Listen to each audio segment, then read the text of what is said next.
So Ruth didn't have to submit herself to her mother-in-law, Naomi, and serve her. She probably had better odds of staying in her home country, finding a husband and raising a family there. And she voluntarily submitted herself to her mother-in-law and chose to serve her. And not only did she benefit personally, she became a foreigner who was brought into God's chosen people. And she became, I think, the great-great-grandmother of David, King David, that is, Jesus' ancestor. Ruth wasn't searching for this destiny. She wasn't ambitious.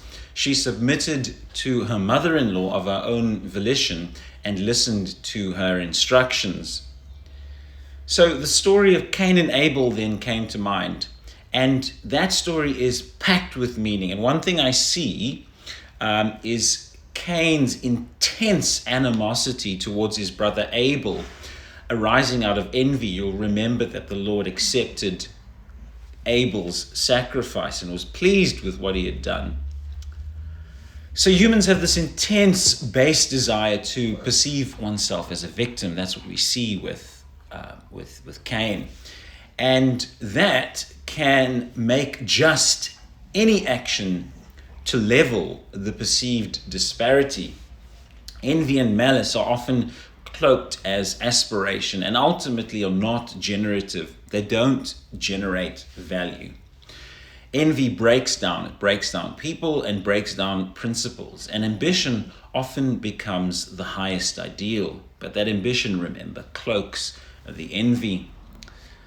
So back to the story. Taking on vulnerable responsibility is generative, and particularly so for responsibility that one doesn't have to take on. I recall reading Eric Fromm a number of years ago, and in his book, The Fear of Freedom, he lays out that freedom is first the freedom to disengage, the freedom to not submit. And then the second idea is that freedom is the freedom to engage, the freedom to submit, the freedom to commit, the freedom to make decisions about how one will generate meaning and value, despite the inevitable pain and opposition. And so it's not an accident that the foundational figure of Western culture, our culture, is a man who endured a sham trial at the hand of corrupt leaders and obediently went to his unjust execution.